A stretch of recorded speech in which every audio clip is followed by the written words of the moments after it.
सी योग्यता है जो उनको सचिव बना दिया गया लेटरल एंट्री के जरिए? अमित शाह के बेटे के पास ऐसी कौन सी योग्यता है जो उनको बीसीसीआई का सचिव बना दिया गया?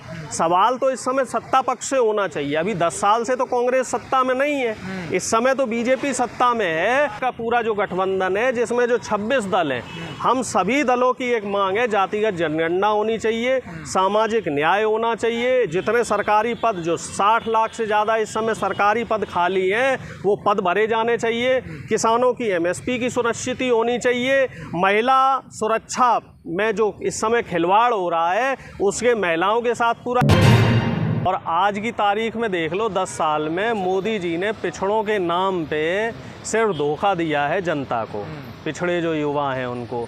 आप देख लो साहब, रेलवे में वहाँ पिछड़ों की नौकरी नहीं दी इन्होंने। आप देख लो साहब, उच्च शिक्षा में वहाँ नौकरी नहीं दी है। तो अब इस समय जो विकल्प है 2024 के लिए वो इंडिया गठबंधन है। और हमने कहा भी है कि संख्या के अनुपात में हम जो है हिस्सेदारी देंगे सबको। जितने सरकारी पद खाली हैं सारे सरकारी पद भरे जाएंगे। और सामाजिक न्याय जो है वो हमारा प्रमुख मुद्दा है। नहीं, पार्टी में भी पूरी हिस्सेदारी है। वर्किंग कमेटी जो अभी बनी है तो उसमें 50% SC ST OBC और माइनॉरिटी को CWC में सीटें दी गई हैं। 50% जिनकी आबादी 95% है। अब वो बाद में आगे और भी उसमें चेंजेस होंगे। इनिशियली जो मुख्य रूप से 50% का जो रायपुर में जो शिविर हुआ था, न्याय पक्ष है कांग्रेस का। रायपुर में जो शिविर हुआ तो उस शिविर में ये कहा गया था कि 50% सीटें जो है सभी जगह, चाहे हम विधायकों की देख लें बात, चाहे हम बात कर लें प्रदेश की कार्यकारिणी की, चाहे हम बात कर लें, चाहे नहीं, अब वो तो देखिए ऐसा है, जब जातिगत जनगणना के बाद पूरे आंकड़े आ जाएंगे तो 85 भी मिलेगी। और अगर वो 90 होंगे तो 90 मिलेगी, 95 होंगे तो 95 मिलेगी। जिस अनुपात में जनसंख्या होगी उस अनुपात में हिस्सेदारी मिलेगी। और इस बात में तो कोई दो राय नहीं है, क्योंकि इंडिया गठबंधन का जो पहला मुद्दा है वो सामाजिक न्याय को लेके ही है। क्योंकि सामाजिक न्याय के नाम पे मोदी जी ने और बीजेपी ने सिर्फ OBC प्रधानमंत्री तो दिया, कहने को प्रधानमंत्री OBC है, लेकिन क्या कोई बीजेपी से सवाल करने वाला है कि OBC के नाम पे उन्होंने OBC के लिए क्या किया, दलितों के लिए क्या किया? चलो साहब, दलित राष्ट्रपति रहे हमारे 5 साल, लेकिन दलितों के लिए क्या किया? राम मंदिर का जो शिलान्यास हुआ था जब, तो उस समय राष्ट्रपति जी नहीं पहुंचे।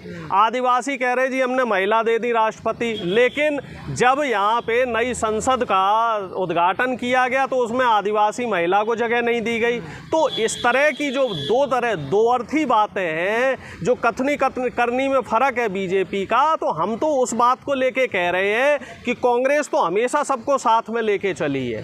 हमने हमेशा सामाजिक न्याय की बात की, हमने हमेशा संविधान को सर्वोपरि रखा, हमने हमेशा जो दलित, शोषित, वंचित और जो किसान मजदूर वर्ग रहा है, हमने हमेशा उसके लिए काम किया। ये बताइए, मनरेगा जो योजना है जिससे गांव के हर गरीब को फ़ायदा मिल रहा है, तो वो योजना किसकी लाई हुई है? और इसके अलावा जो सरकारी स्कूल खोले गए जिसमें मुफ्त शिक्षा गरीब बच्चों को मिल रही है, तो वो जो स्कूल हैं वो किसके लाए गए हैं? IIT IIM जैसे जो सरकारी संस्थान है, एम्स जो बनाए गए हैं, तो वो भी तो हमारी कांग्रेस की और नेहरू जी की देन है। बीजेपी के साथ हैं, मोदी जी के साथ हैं, क्या वो कांग्रेस में शिफ्ट हो पाएंगे? निश्चित तौर पे इस समय पिछड़ा समाज कांग्रेस के साथ है, क्योंकि 10 साल पिछड़े समाज ने मोदी जी का झंडा बुलंद करके देख लिया। और पिछड़े समाज को के जो बच्चे हैं उनको सिवाय कावड़ ढोने के, सिवाय तलवार का उठाने के, सिवाय दंगा फसाद करवाने के, आप देख लो जो नू मेवात में कांड हुआ उसमें बीजेपी की तरफ से जो पकड़े गए हैं, जो 2 मुख्य आरोपी, मुन्ना बजरंगी हो चाहे आपका मोनू मानेसर हो, दोनों पिछड़े समाज से आते हैं। क्या यहाँ पे RSS का कोई व्यक्ति था? क्या मैं ये कह रहा हूँ, क्या अमित शाह का लड़का आया था यहाँ पे? क्या राजनाथ सिंह का लड़का यहाँ पे आया? जो दलित, शोषित, वंचित समाज के लोग हैं उनको ये तलवार पकड़ा देते हैं, उनको रोजगार नहीं दे रहे। उन्हें रोजगार देना चाहिए, उनके हाथ में कलम देनी चाहिए, और उनके हाथ में आप तलवार पकड़ा रहे हो, समाज में एक गलत संदेश दे रहे हो। समाज में जो शिक्षा है, शिक्षा आपने कितनी महंगी कर दी। अब DU में बता रहे कि इस बार बच्चे जो है हॉस्टल में नहीं रह पा रहे हैं। DU में 80,000 रुपये हॉस्टल की फीस कर दी। अब बताओ, मैं पिछड़ा नहीं कह रहा हूँ, मैं तो ये कह रहा हूँ गरीब ब्राह्मण का भी अगर बच्चा है तो वो 80,000 रुपए कैसे हॉस्टल की फीस भर पाएगा? ये लोग नहीं चाहते, ये जो बीजेपी के लोग हैं ये नहीं चाह रहे हैं कि गरीब आदमी पढ़ पाए। आपकी बात से हम सहमत हो जाएं 1%, लेकिन नहीं 1% नहीं, मेरी बातों से तो आपको 100% सहमत होना पड़ेगा। कोर वोटर था 15%, जो अपर कास्ट वोटर था वो तो अब बीजेपी के साथ है। देखो साहब, पहली बात मैं आपको एक बात बता दूं कि कांग्रेस ने कभी भी जाति की राजनीति नहीं करी है। कांग्रेस का हमेशा से स्लोगन रहा है ना जात पे ना पात पे, वोट डालो हाथ पे। कांग्रेस चाहे हिंदू हो, मुसलमान हो, पंडित हो, चाहे दलित हो, चाहे ओबीसी हो, सबको साथ में लेके चली है कांग्रेस पार्टी। और हमारी पार्टी ने हमेशा सबको बराबर सम्मान दिया है, हमेशा हमने सबको बराबरी का दर्जा दिया है। जो हमारे देश में जात पात के नाम पे जो कोर वोटर है बीजेपी का, जो हमेशा उसके साथ रहा, पिछले 10 साल से बीजेपी के साथ जो आएगा, उसे वापस लाने के लिए क्या कर रही है? देखो ऐसा है, मान ले जाए पिछड़ों के लिए कह रहे हम चाहते हैं, चंद जो मुट्ठी भर लोग हैं वही तो इसका फायदा ले पा रहे हैं। बीजेपी में भी जो EWS आरक्षण लगा उसका फायदा चंद मुट्ठी भर लोग ही तो ले पा रहे हैं। लेकिन जब जातिगत जनगणना हो जाएगी, उसमें आर्थिक आधार, उसमें सामाजिक आधार, उसमें शैक्षिक आधार, उसमें ये भी जानकारी हम कर लेंगे कि भाई किसके पास कच्चा मकान है, किसके पास पक्का मकान है, कौन साइकिल पे है, कौन मोटरसाइकिल पे है, किसको सरकारी नौकरी है, किसको प्राइवेट नौकरी है। जब सारे संसाधन और साधनों का डाटा हमारे पास आ जाएगा तो हमें पता लग जाएगा ना कि कौन एक्चुअल में गरीब सवर्ण है और उसको सुविधा जो सरकार की योजनाएं हैं उनका फ़ायदा क्यों नहीं मिल पा रहा। कौन गरीब जो है आपका ओबीसी है, कौन गरीब जो दलित है उसको लाभ क्यों नहीं मिल पा रहा है। कांग्रेस का कोर वोटर था, क्या अब आप राहुल गांधी पिछड़ों के सहारे जाएंगे आगे? देखो ऐसा है, पिछड़ा चिल्ला रहे हैं, ओबीसी पिछड़े की तो कभी बात नहीं हुई। सिर्फ काउंटर ये हुआ है कि जो मोदी जी बोलते हैं ना पिछड़ा, उन्होंने पिछड़े के लिए क्या किया है। और राहुल गांधी जी ने सिर्फ आईना दिखाया है कि आप बोलते हो कि मैं पिछड़ा हूँ, मैं ओबीसी हूँ, लेकिन आपने 90 में से 3 सचिव दिए, 44 यूनिवर्सिटी में आपने 9 प्रोफेसर दिए, और आपके जो सुप्रीम कोर्ट है उसमें 2% भी पिछड़ों के जज नहीं है। तो हमने तो आईना दिखाया है, वोट नहीं चाहिए कांग्रेस को, हमें सबका वोट चाहिए।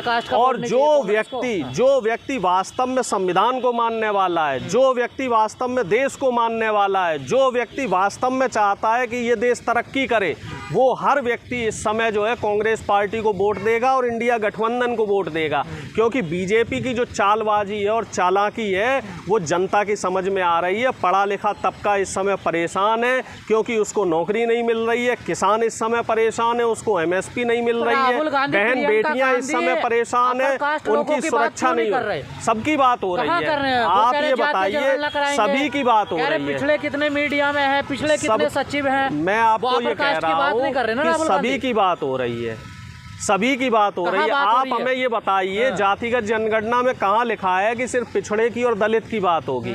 मैं आपसे कह रहा हूँ जातिगत जनगणना का मतलब है कि सभी की बात होगी कि किसको साधन का, संसाधन का, सरकारी व्यवस्थाओं का लाभ मिल रहा है और किसको फायदा नहीं मिल पा रहा है।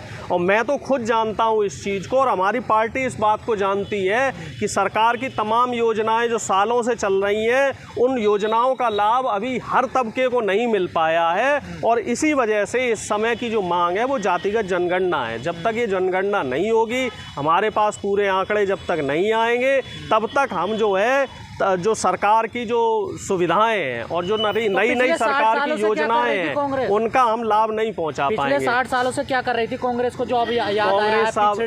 सुनो, कांग्रेस एम्स बना रही थी, कांग्रेस IIT बना रही थी, कांग्रेस IIM बना रही थी, कांग्रेस ने जो है पंचायती राज दिया, कांग्रेस ने जमींदारी प्रथा खत्म करी, गरीबों को जमीन के पट्टे दिए, कांग्रेस ने गरीबों के बच्चे को पढ़ने का अधिकार दिया, कांग्रेस ने गरीबों के बच्चों को जो है नौकरी करने का अधिकार दिया, देश को मुख्य धारा में लाई है पिछले 60 साल से।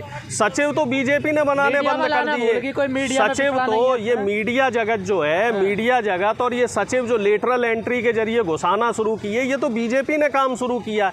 अब मुझे ये बताओगे साहब, ओम बिरला की बेटी के पास ऐसी कौन सी योग्यता है जो उनको सचिव बना दिया गया लेटरल एंट्री के जरिए? अमित शाह के बेटे के पास ऐसी कौन सी योग्यता है जो उनको BCCI का सचिव बना दिया गया? सवाल तो इस समय सत्ता पक्ष से होना चाहिए। अभी 10 साल से तो कांग्रेस सत्ता में नहीं है, इस समय तो बीजेपी सत्ता में है, और अगर देखिए जो काम करता है उसके काम में कुछ कमियां होती हैं। और कांग्रेस को वोट देंगे पिछड़े तो उनकी जातीय जनगणना कराएगी। देखिए गारंटी तो साहब देखो, बिहार में जातिगत जनगणना हो गई, नीतीश कुमार ने बिहार में अभी हमारा समर्थन था, सरकार को समर्थन था कि नहीं था। और दूसरी बात जो अशोक गहलोत जी हैं उन्होंने आश्वासन दिया है कि साहब जातिगत जनगणना होगी।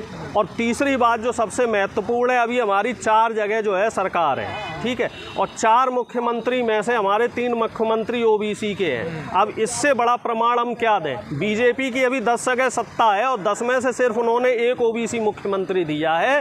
कहने को वो भले ही खूब पिछड़ा करते रहे, लेकिन जब करने की बात आती है तो वो सामाजिक न्याय के साथ जो भूमिका है, सक्रिय भूमिका और सकारात्मक भूमिका नहीं निभा पाते हैं। कहीं ना कहीं बीजेपी की कथनी करनी में फ़र्क रहता है। बीजेपी के जो लोग हैं वो सिर्फ और सिर्फ अपने व्यापारी और पूंजीपति मित्रों के लिए काम कर रहे हैं, गरीबों के लिए बीजेपी कोई काम नहीं कर रही है। अगर गरीबों के हित में बीजेपी काम कर रही होती तो बीजेपी ने शिक्षा महंगी नहीं करी होती, बीजेपी ने इलाज महंगा नहीं करा होता, बीजेपी ने जो है नौकरियां ख़त्म नहीं करी होती। नौकरी देने की बात आती है तो बीजेपी के लोग और प्रधानमंत्री जी कहते हैं कि साहब हमारे पास पैसा नहीं है, और अंबानी अडानी को जो अडानी के लोन माफ करने होते तो इनके पास फंड आ जाते हैं। सपा का आरजेडी का साथ छोड़कर कांग्रेस के साथ आएंगे।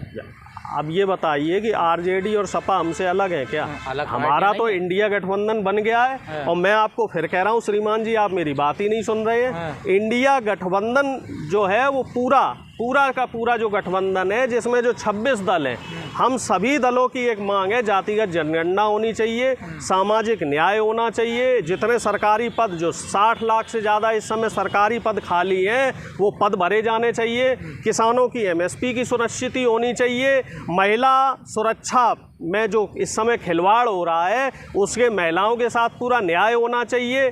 और आपका जो महंगाई जो बेतहाशा बढ़ रही है, उस महंगाई पे लगाम लगाई जानी चाहिए। शिक्षा मुफ्त होनी चाहिए, चिकित्सा मुफ्त होनी चाहिए। तो ये आ रहे हैं, कई बार ऐसा होता है कि बहुत सारी चीज़ें ऐसी हैं जो बीजेपी आईटी सेल द्वारा फैलाई जाती हैं, इस तरह के भ्रम फैलाए जाते हैं। क्यों निकाल दिया? अनुशासनहीनता की वजह से निकाला गया है और उन पे जो जांच है वो चल रही है। आगे जो हमारे, अब देखिए वो तो आला कमान तय करेगा, वो अर्चना गौतम जी बताएंगी, और जिस पक्ष ने किया है वो लोग बताएंगे। आरोप लगा रही हैं। वो तो देखिए ऐसा है, वो जब जांच हो जाएगी उसकी, तब उसमें दूध का दूध पानी का पानी हो जाएगा। भाई उनका आपस में क्या मसला रहा है, क्या उनकी आपस में क्या चीज़ें रही हैं, उन चीज़ों को मैं कैसे बता सकता हूँ कि ये उनके दोनों लोगों के व्यक्तिगत मसले रहे होंगे। अब उसमें जो चीज़ें हैं वो तो इसको राजनीति में नहीं लाना चाहिए, धर्म को राजनीति में नहीं लाना चाहिए। लेकिन दुख की बात है कि हमारे बीजेपी के जो साथी हैं वो धर्म की राजनीति कर रहे हैं, और राजनीति जिन मुद्दों पे होनी चाहिए उन मुद्दों को काफ़ी पीछे छोड़ गए हैं। प्रधानमंत्री जी 10 साल पहले की बात याद करें, जब प्रधानमंत्री जी रोजगार की बात करते थे, महंगाई की बात करते थे, काला धन लाने की बात करते थे, महिला सुरक्षा की बात करते थे, किसानों की एमएसपी की बात करते थे। अब प्रधानमंत्री जी उन 5 बातों को, जो मुख्य मुद्दे हैं देश के, जो सबसे गंभीर मुद्दे हैं इस देश के, उन मुद्दों को पीछे छोड़ चुके हैं। अब वो जो है धार्मिक मुद्दे पे और धार्मिक एजेंडे पे बात करना चाह रहे हैं, लेकिन युवाओं को नहीं, किसी को पसंद नहीं आ रहा, लोगों को पसंद नहीं आ रहा। लोगों को, युवाओं को रोजगार चाहिए, किसानों को उसकी एमएसपी चाहिए, किसानों को उसकी एमएसपी चाहिए। कमलनाथ जी ने जो एजेंडे दिए हैं 5 में, उनमें से बताइए कोई भी एजेंडा धर्म का हो। मैं आपसे फिर कह रहा हूँ कि धर्म जो है वो आस्था का विषय है। जन आक्रोश रैली निकाली गई है। हमारे जो 5 मुख्य मुद्दे हैं उनमें से कोई भी मुद्दा धार्मिक हो तो बताइए। हम तो हमेशा धर्म को राजनीति से दूर रखते हैं। बाबा बागेश्वर धीरेन्द्र शास्त्री जी के साथ मंच साझा क्यों करते हैं? एक बात बताइए, कहीं लिखा हुआ है कि कोई भी राजनीतिक व्यक्ति किसी धार्मिक व्यक्ति के साथ मंच साझा नहीं कर सकता? सिर्फ इलेक्शन के टाइम नहीं, हमेशा होता है। खड़ी है कांग्रेस। देखिए मैंने आपको फिर कहा है कि धर्म जो है वो आस्था का विषय है। राष्ट्र बनाने की बात कर रहा हो, संविधान बदलने की बात कर रहा हो, और आपका पूर्व मुख्यमंत्री प्रत्याशी उस आदमी के साथ खड़ा, मैं आपको कांग्रेस का दोहरा रवैया क्यों? मैं आपको पहले कह रहा हूँ कि धर्म जो है वो आस्था का विषय है, और हम लोग में कांग्रेस की आस्था है। हम लोग जो है धर्म को कभी भी राजनीति में नहीं लाते। नहीं। और जो दूसरी आपका जो सवाल है, आस्था है कांग्रेस की। और मेरी बात भी तो हो जाने दीजिए, या तो आप अपने सवाल कर लीजिए या फिर आप मुझे जवाब देने दीजिए। यादव जी बोलिए।